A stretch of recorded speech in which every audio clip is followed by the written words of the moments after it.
We follow the one we learned in MSU University, the latest So, ano lang gamitin ko. Actually, it's almost the same. May mga kulang lang talaga dito. Hindi lang. Para ay, dapat binasok natin.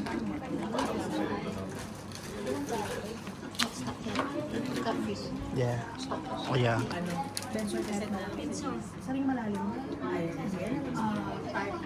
Stage 3. Stage 3 na lang. Para laban na. So, you listen.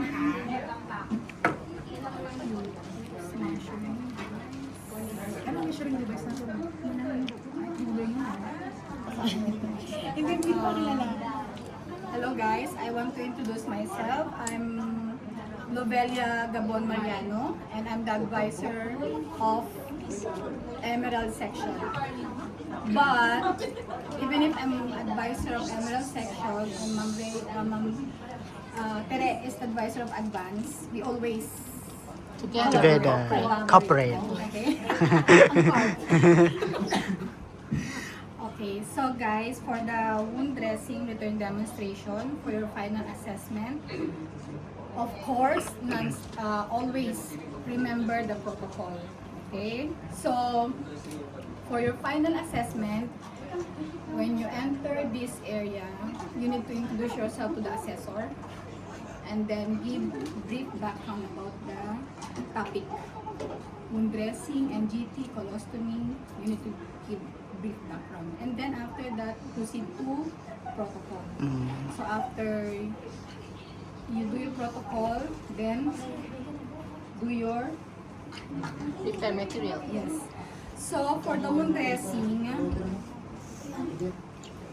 they asked me, the student before asked me, is it okay to prepare the sterile field first or open the old dressing first? So what I said is it depends. If you do your if you're working at the nursing home, they have this small table to prepare your sterile field. But if you work as a private at home, of course, at home they don't have this sterile table. So you need to open the old dressing first. Example, the patient bed sore is behind, okay? So she's lying down in the bed. So you need to ask the patient to turn on this side, and then prepare the field. You need to put your underpad, then open the old dressing first. Then after you open, you need to assess. Okay, then after you assess, then that's the point that you need to prepare your sterile field. Okay, so for this one, we will show you how to do the standard one. We don't use the other, it means, for the standard one, we only use this gauze for filling. You need to moist the gauze and then do the filling. Okay, so the first thing that you need to do is to open the old dressing, hand wash, and then wear the Sterile glove. okay. Ano yung stain? Yung dressing kit, baka sa kabila meron. So, okay, you need to open the old dressing first. When your patient is elderly, you must remember that their skin is very fragile. Okay? So if you find difficult to remove the micropore tape, you need to use cotton balls with water. Give the water and then make it wet. Oh, okay. Thank you. Okay. So, I just use this one. Sige mo, tapos pag may kulang. So, okay. Of course, on your assessment, you must remember everything that you need to use a cup with the water and then cotton balls. Okay? Dip into the water and then make it wet, this area, and then throw. And then slowly open. Put your one finger on the skin and then lift it up. Okay?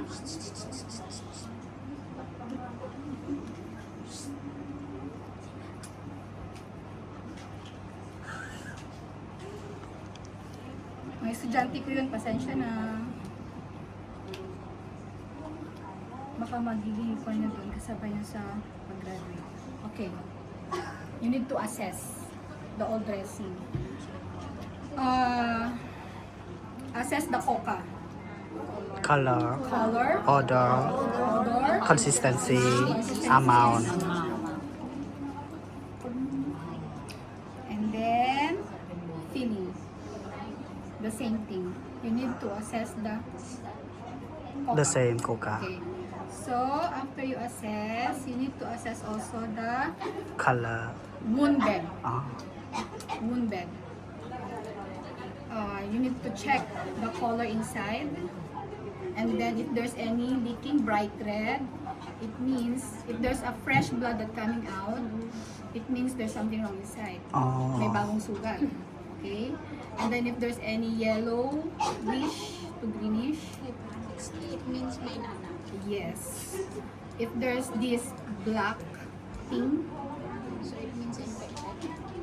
scar, patay, the tissue is dead. Ah. So you need to inform. If you don't know how to do, you need to call Professional. yes to do the debridement. Kasi kung wala kayong idea doon, baka mapalala nyo. Okay? So ano pa? Coca. The coca again. The color, odor, Odor, consistency, and amount. amount. Ano ba naman, di ba? Okay. So the peri-wound area you need to assess. Okay? If the color, if swelling. Okay? Then after that, you need to Cotton chip. measure how deep, Depth. Oh. the depth, the width, the length, and the width. Why? Why do you need to measure? To check If- whether the wound is Any improvement or yes, become getting worse? yes, ma'am. So you need to check. You need, and then for documentation as well. Okay. So after you assess and you measure, then leave it there, and then you prepare your sterile field. Okay. So I will remove my Glove. clean gloves. Do the hand hygiene, and then I will prepare first my tape. Okay. Prepare na tayo para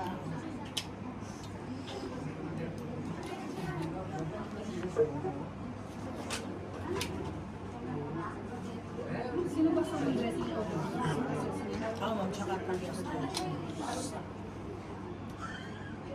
Ikaw na.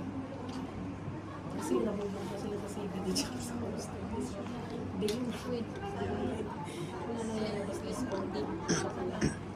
yung lalim, yung lambat, Pag si Ma'am Aileen patay. Okay guys, so in preparing your things for sterile field, you need to remember the things that you need to use. Gauze, cotton balls, micropore tape. If there's any medicine that the doctor prescribed, you need to put also. Okay? So, this one is the wound dressing kit. So, we are not sure whether the gauze inside and the cotton balls are enough. So, you need to put extra Mm. just in case. Okay? So, for this one, this is sterile water. Extra gauze. Dito natin din. Extra cotton balls.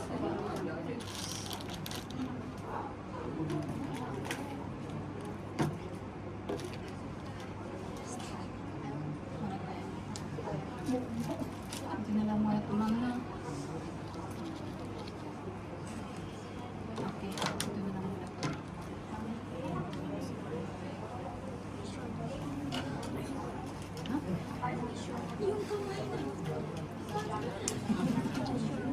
So, after I prepare the extra one, I need to wash my hands again. Wash hand hygiene. And then I will open the dressing set. Okay?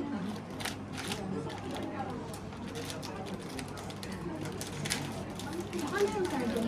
Sterile gloves. Check mo nga sa gilid. Or gawa-gawa na lang kayo. Marunong naman sila mag-open ng dressing, ng sterile gloves naman. Hindi pa na-discuss. So, when you sabi ni Sir, yung Muslim na kasamahan niyo dati, si Sir, He's a physiotherapist. Ah, Sir Ed. Yeah, tinuruan kami nila kung paano i-open yung sterile pills. Oh, okay, okay. So, may idea na. May siya.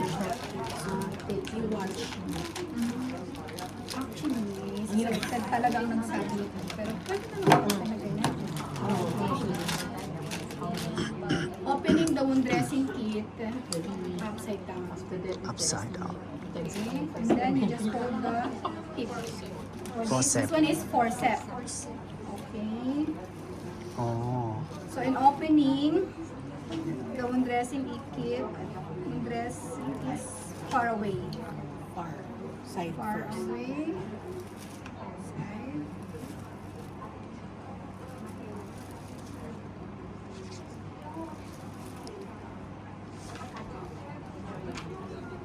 Dali ko lang naman sila actually sa may manual rin. May kulang na lang i-emphasize. Yes. So you need to introduce one by one what's inside. Okay. So this one is hand towel. Hand Hand towel. towel. Yeah. Ano nakalagay dito? Hand towel. Hand towel. Hand towel. Patient drape. So for the patient Patient drape, drape. kasi yung sugat natin. So here. Patient drape.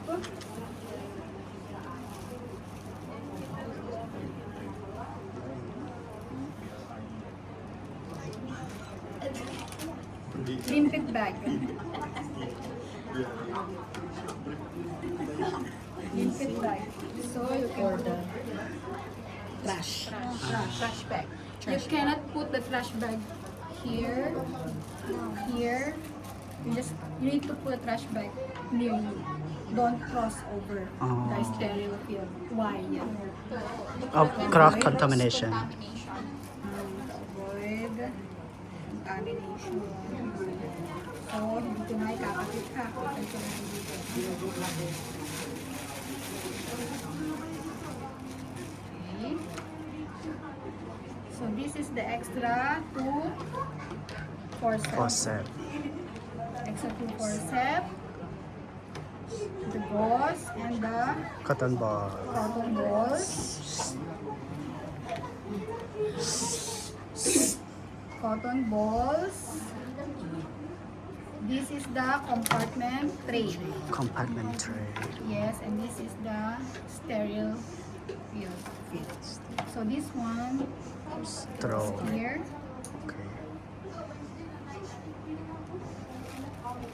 And then I need to do the hand hygiene again and then wear the sterile gloves.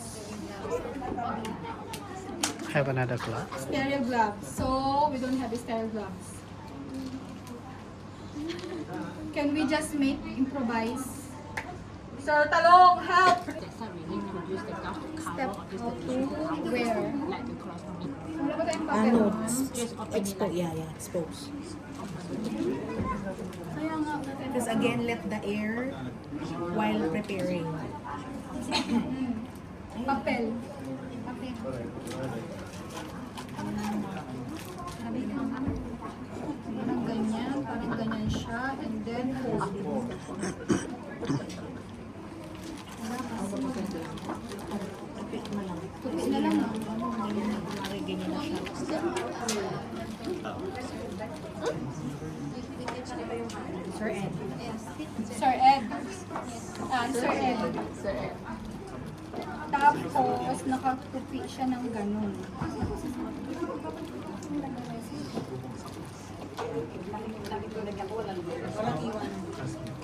Ganda-ganda naman dito.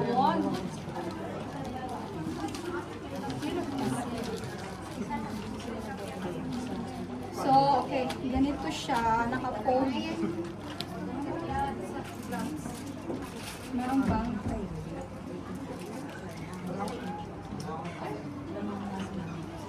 Pwede pala ito. Mas malawak. Mas malawak siya. Dapat nakatupi siya ng ganyan. Tapos nakatupi ng ganon. Tapos fold. Okay. Ayan na. So, okay.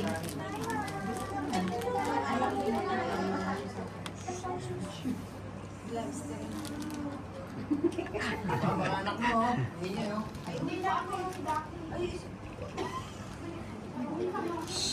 you want to eat, use your mouth. To swallow. To swallow, not to talk. Siguro niyo ang ingay ng mga bata mo. You need to wash your hands and then open. Okay, open. And then there's a fold here and then you open like this. Okay? So, there's a letter there, R and L. Right, left, right. Right, left, yes. So you just need to follow. And then you need to hold this side. Wear like this. And then wear like this. Sterile to sterile. Yes, sterile to sterile.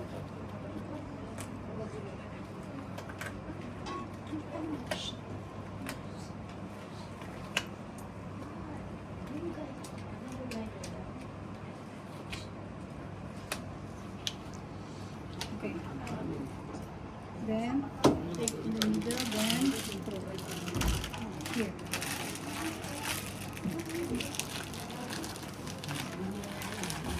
So I'm wearing sterile gloves so I can touch this. Okay. Guys, may nakalimutan ako.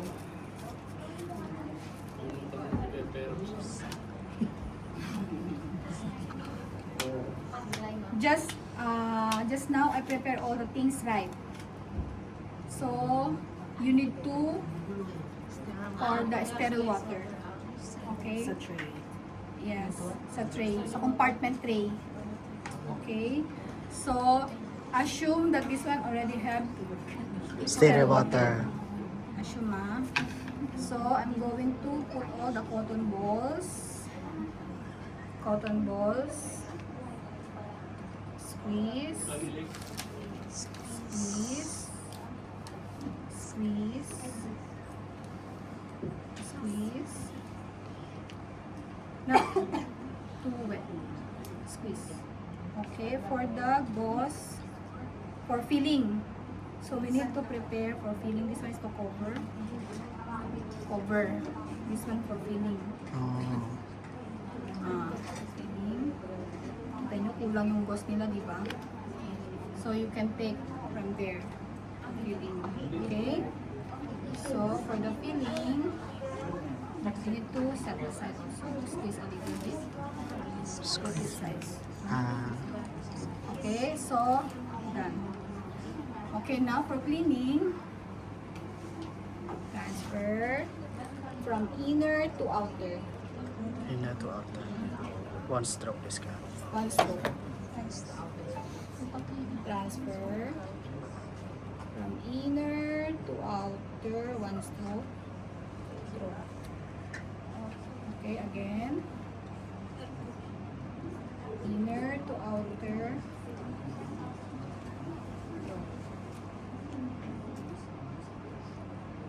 The wound edge. Wound edge.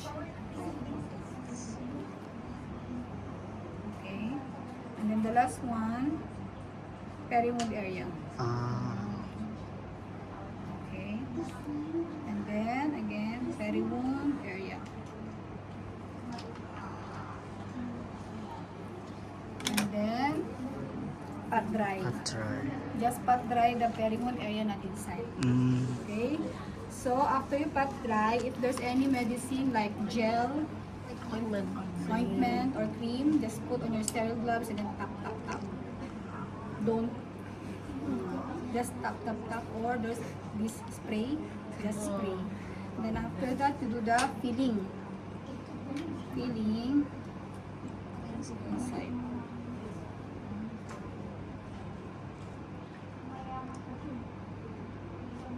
Filling. They call this one wet to dry method because you're going to cover with dry and then microcortic. Okay, this one the standard one. If there's this different, they will put aquacel or anything. It depends on the doctor's prescription. Make sure it's covered properly, sealed and covered.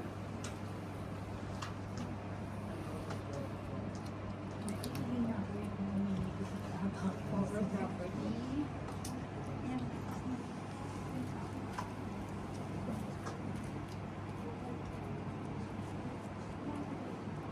And then collect all your materials, wash your hands, and then do the documentation.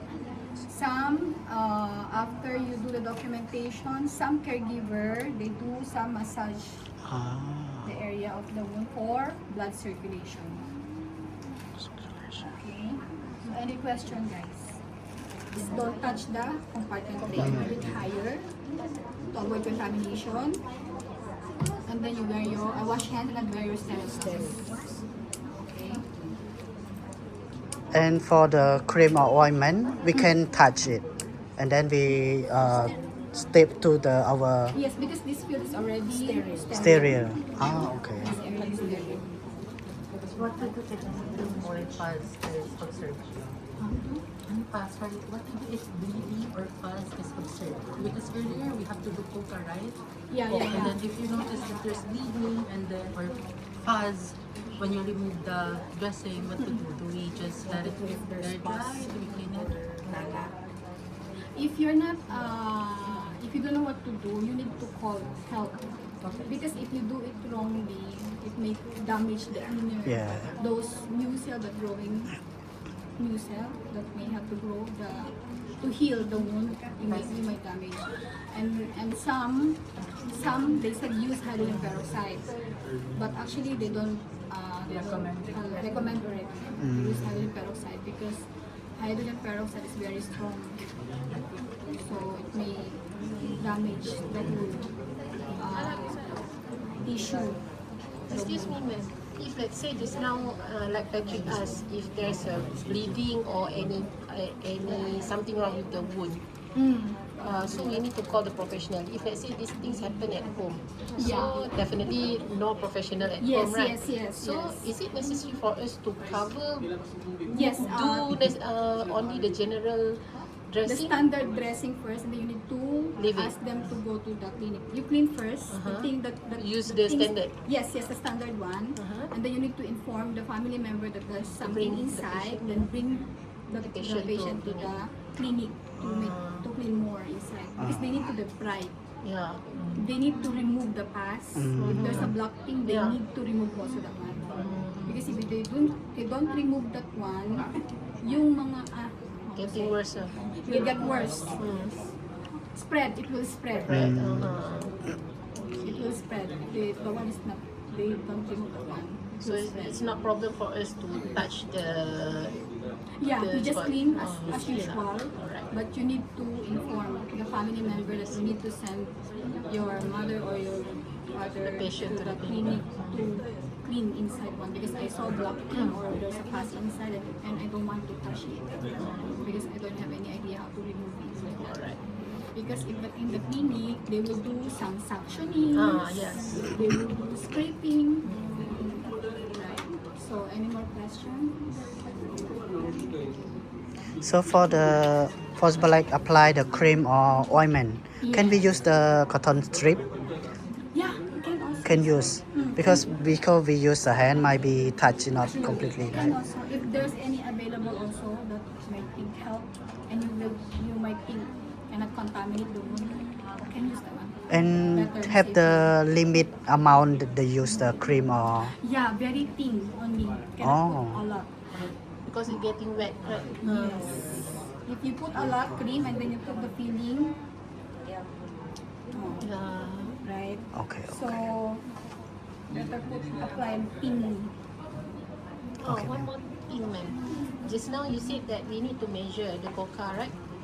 So you said we need to measure the length, the depth, the width as well, right? So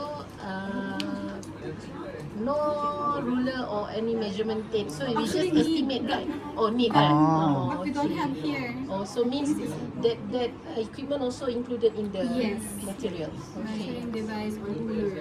Oh. We don't have here, that's why. We're try to find Because we can't just estimate, right? yeah, Because, yeah, yeah. Actually, yeah, need But if let's say there's no such a measurement equipment, so we just do estimation. Can? yeah, can also. Even can also. But possible. Parang nagsaing ng rice cooker pa. O, di ba? Can One more also. thing, ma'am. What is the purpose of different of forceps included in the dressing kit? There were three, is it? Yeah. Supposed to be. So what is the purpose actually for that 3 forceps? Because just now when you open right the dressing kit and you're not still wearing sterile gloves, so you just need to touch using the forceps inside because that one is considered sterile. When I take the forceps, I touch this side only, right? Yes. So this one is still considered sterile. So this one can touch the sterile dressing. Okay. So one had One used. left. One. So this one, I mean, one used, the 2 left two inside. left inside. Yes. Okay, for these 2, actually, this one should be touched the inner one. You cannot touch already here. That's why you need to transfer. Oh, just as each other. Okay, understand. Rationale. Some, they ask me, okay, I know you will ask also why the feeling also I use the same thing, right? Yes. The same thing also because just now I cleaned the one inside. It's already clean.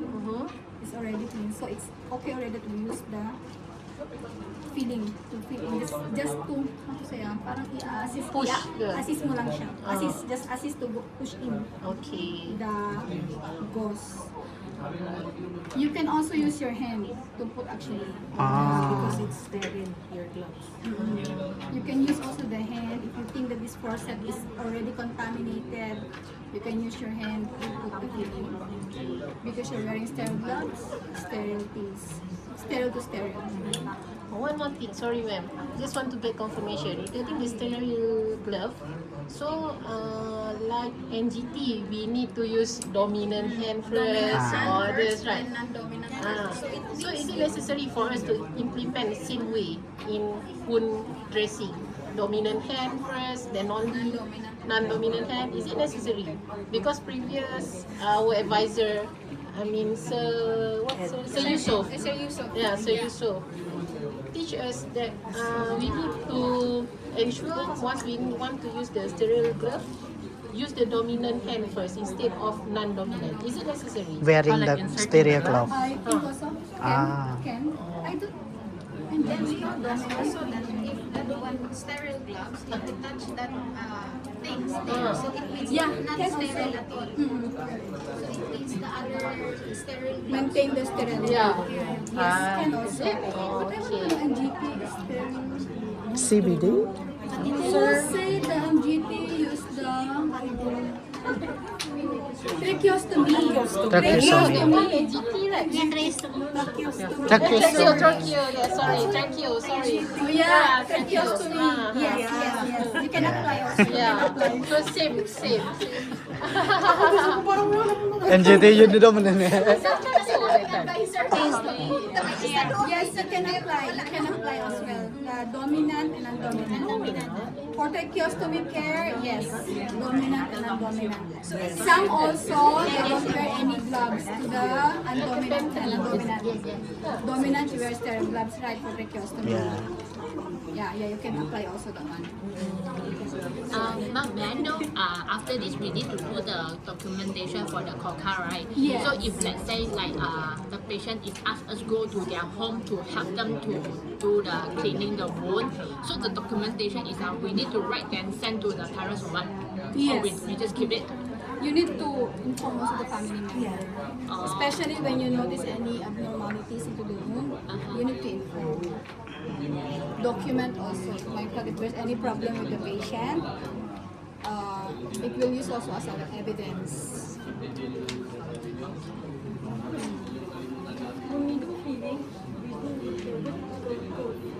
Yeah. No. No. We use moist gauze to help to generate the new cell to grow. Because if the wound bed is dry, the tendency, and then you put the gauze dry, it will, stick to the wound. And the main purpose for the moist to make it for the gauze to make it moist, it will help the new cell to grow inside. That's why we put gauze moist only, not too wet. Too wet also is no good. Moist only. So the color of the bed sore, ma'am, for example, pahil na yung bed sore. Ano Yeah. yung color ng bed sore? Like Around pink, the bed pink, Pinkish. pinkish to reddish. Yeah. Is it we use like the tongue to touch the the side wound? The Then belly it, wound, is you it we have to feel the touch. hot? Is it like the infection already? Yes, you have to touch. It's infected already. Like this feeling. If hot, then we have to tell them this already infection. Is it? Yes. Actually, when the peri wound is swelling, automatically the one is hot. And yes, there's a fever also. If too cold, die. Mommy. No need to wash. Let's just leave it, right? Get money, then go home.